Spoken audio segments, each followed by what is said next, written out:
शिवाय। ओम नमः शिवाय। ओम नमः शिवाय। ओम नमः शिवाय। शिवाय नमः शिवाय। ओम नमः शिवाय।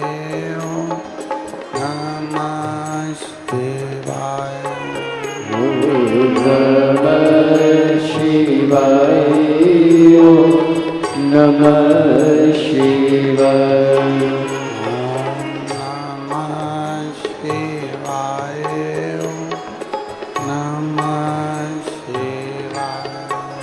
ओम नमः शिवाय। ओम नमः शिवाय। ओम नमः शिवाय। ओम नमः शिवाय। ओम नमः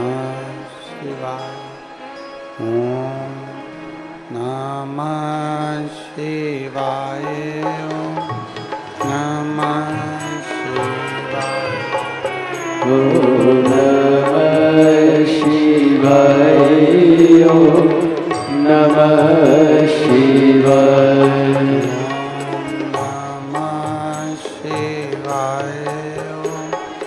नमः शिवाय।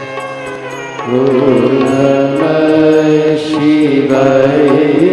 ओम नमः शिवाय। ओम नमः शिवाय। भोला नमः शिवाय।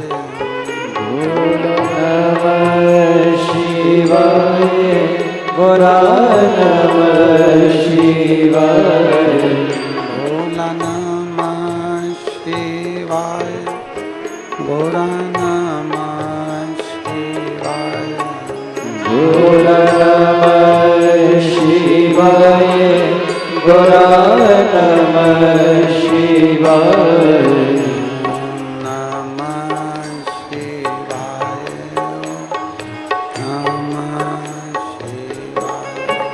ओम नमः शिवाय। ओम नमः शिवाय। नमः शिवाय।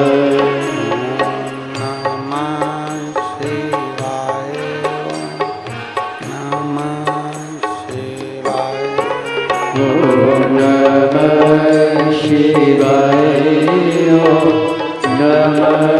शिवाय। ओम नमः शिवाय। नमः शिवाय। ओम नमः शिवाय। ओम नमः शिवाय। विश्वनाथ भगवान की जय। महाकालेश्वर भगवान की जय। ओमकारेश्वर भगवान की जय। कुबेरेश्वर महादेव की जय। हर हर महादेव। हर हर महादेव। हर हर महादेव। हर काशी विश्वनाथ ओगड़दानी त्रिकालदर्शी कैलाशी अविनाशी भगवान शिव, जिनकी पुनीत पावन शिव महापुराण की कथा संपूर्ण विश्व के कल्याण हेतु बाबा देवाधिदेव महादेव की कृपा से, उनकी करुणा से, उनकी उदारता से ये पवित्र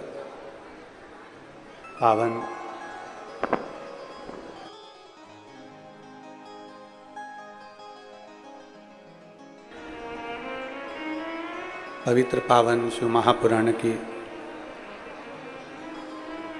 ये पवित्र शिव महापुराण की कथा संपूर्ण विश्व के कल्याण हेतु श्रावण के पवित्र अवसर पर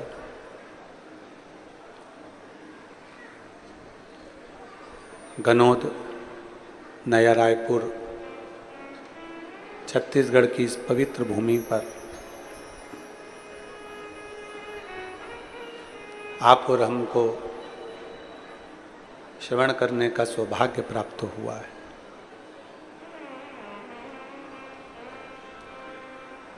भगवान देवाधिदेव महादेव की कृपा, करुणा, उनकी उदारता जब तक शिव की कृपा नहीं होती तब तक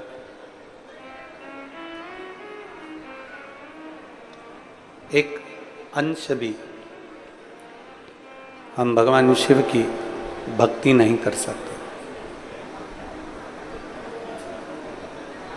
कथा मंडप में विराजमान सभी संत, साधु, गुरुजन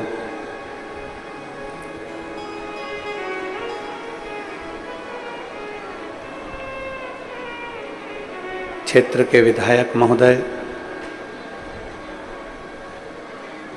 जगत गुरु खुशवंत साहेब, राकेश खुशवंत साहेब जी आरंग से एक बार जोरदार ताली बजाकर इनके लिए साधु का। पूर्व में आपसे तिल्दा के अंतर्गत मिलना हुआ था। उस समय पर आपकी बहन जी वहाँ महापौर हैं और वहाँ जो इन्होंने शिव भक्ति करी उसका फल ये मिला कि आज भगवान देवाधिदेव महादेव की कृपा से विधायक बनकर विराजमान है। साधु का कथा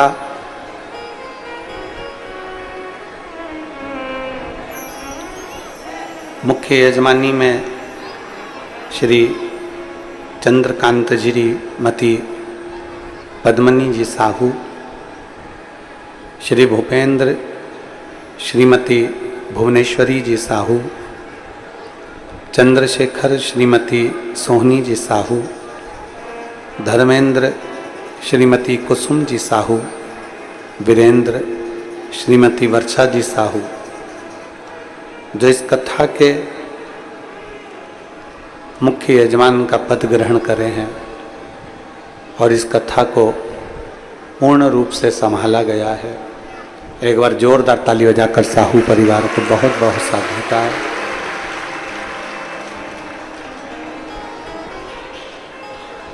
शिव कृपा से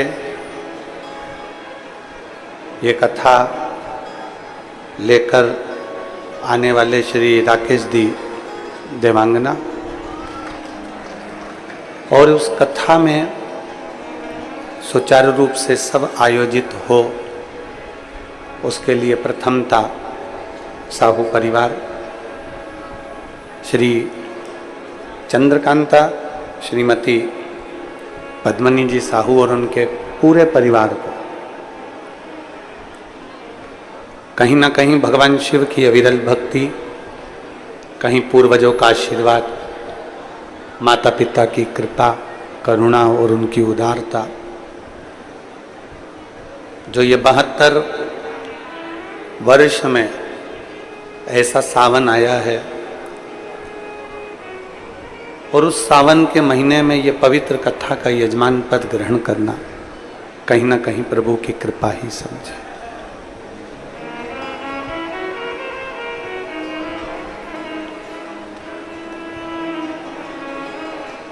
विधायक जी, जब हम कल आए यहाँ पर कथा के लिए, कथा थी लोमनी में एक दिन का, उप मुख्यमंत्री जी कथा का आयोजन करें और वहाँ केंद्रीय मंत्री श्री तोखे जी साहू जी भी आना हुआ। तो उन्होंने एक बात बड़ी अच्छी कही थी कि गुरुजी, जहां आपकी कथा हो रही है गनौद में, और जो कथा स्थल है उसके आसपास में आपको इतना सुंदर लगेगा कि जैसे देवाधिदेव महादेव का एक स्थान होता है, एकांत शांत, और कर्पूर गौरम करुणाव तारम, ऐसी अविरल भूमि का आनंद है। और वास्तव में यहां से लेके वहां तक में कोई शोर गाड़ियों का नहीं, कोई शोर किसी व्यर्थ का नहीं, और पूरे क्षेत्र में अब 5 दिन तक गूंजेगा तो बोल बम का नारा है और बाबा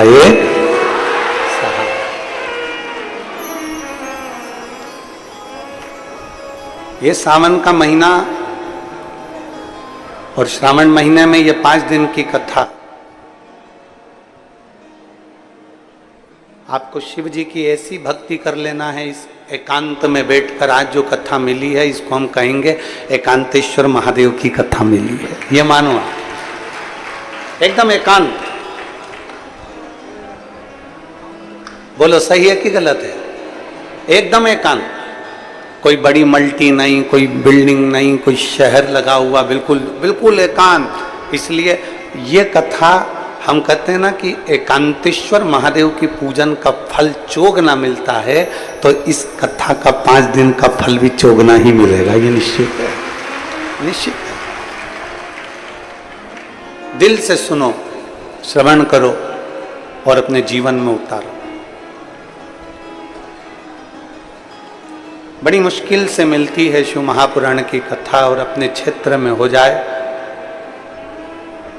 और अपने क्षेत्र में बैठकर यदि हम कथा का लाभ ले लें तो ये समझ लो कहीं शिव की कृपा है।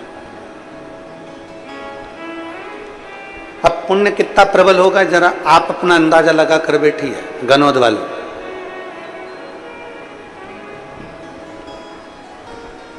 जरा पुण्य देखिए कितना प्रबल होगा। कथा होने वाली थी कहीं और हो रही है गनौद में, तो मतलब समझ लो कि गनौद का पलड़ा थोड़ा पुण्य का भारी होगा, इसलिए कथा का लाभ यहां मिला।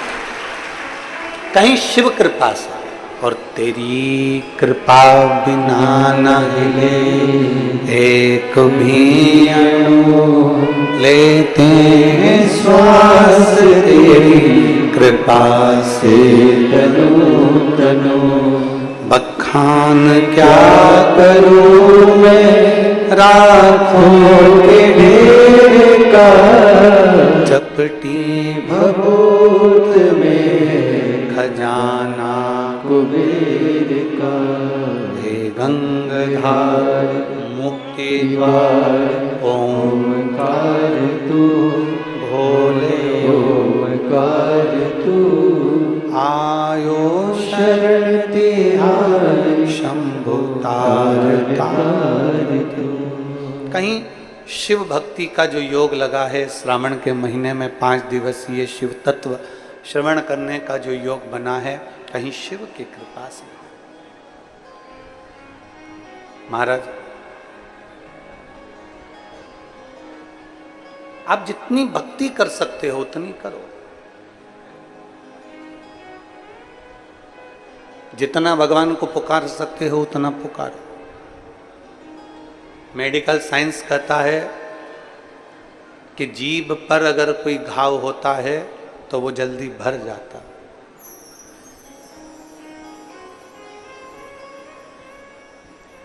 जीभ पर, जिह्वा पर अगर कोई घाव हुआ तो वो जल्दी भर जाता है, ये मेडिकल साइंस कहता है।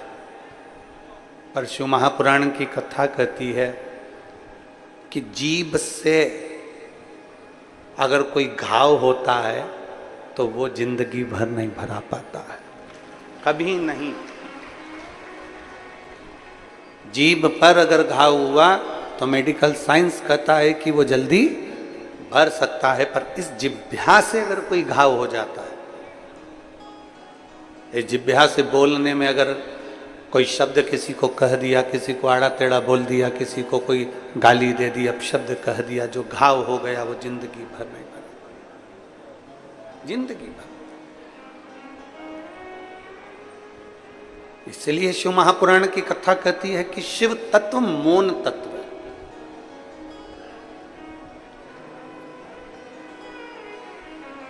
शिव तत्व में मौनता है। जितनी मौनता शंकर की अविरल भक्ति में है, उतनी मौनता कहीं नहीं। शिव तत्व में आप जितना मौन हो सकते हो, शिव तत्व में जितना आप चुप रह सकते हो, उतना सुख आपके जीवन में उत्पन्न हो जाता है। जितनी मौनता शंकर की भक्ति में हो, जल चढ़ाने जा रहे हो भगवान शंकर के मंदिर में, शिव जी के मंदिर में, अगर एक लोटा जल लेकर पहुंचे हो तो भी तुम्हारा मौन होना जरूरी है।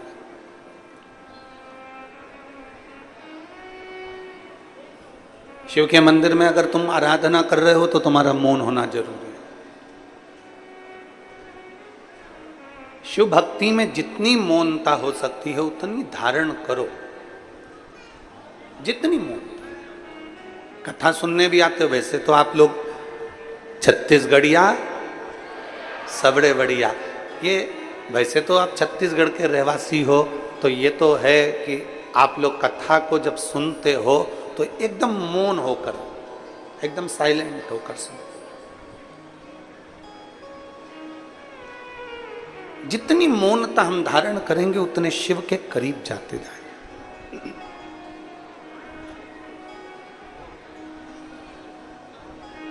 एक सुंदर प्रसंग आता है।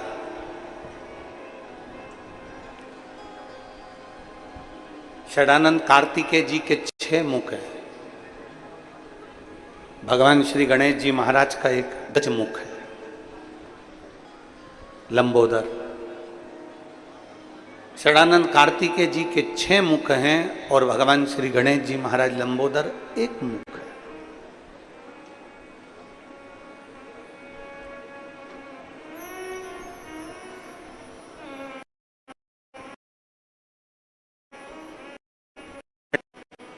गणेश जी महाराज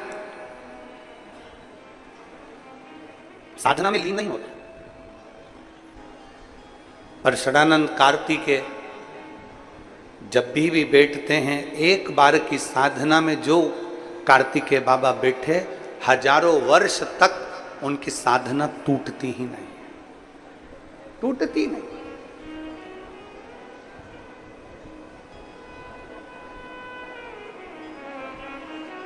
एक बार पूछा गया षडानंद कार्तिकेय जी से और गणेश जी से कि गणेश जी महाराज साधना में लीन नहीं होते और षडानंद कार्तिकेय 6 मुखधारी, 6 मुख वाले कार्तिकेय बाबा एकदम मौन साधना में डूबे रहते हैं, क्यों? षडानंद कार्तिकेय जी ने कहा कि मौनता, मेरे 6 मुख हैं और 6 मुख में 6 जिह्वा हैं। इन 6 जिह्वा से अगर मैं बोलूंगा तो वो श्रेष्ठता नहीं होगा, उसका एक लक्षण प्रबल हो जाए कि मेरी मौनता रहे, मैं चुप रहूं।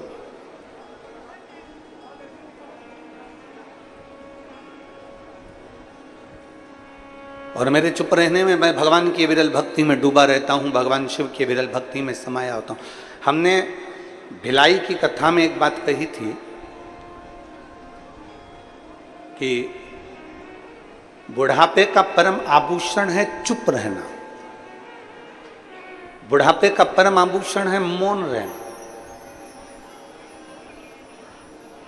आप जितने चुप हो, आप जितने मौन हो, उतने प्रभु के करीब हो, उतने करीब हो आप शंकर। पर मौन कहां रहना है? मौन किस जगह पर रहना है?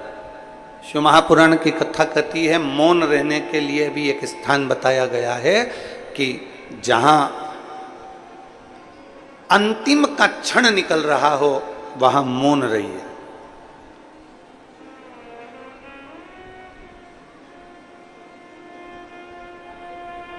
वहां मौन रहिए, शांत रहिए।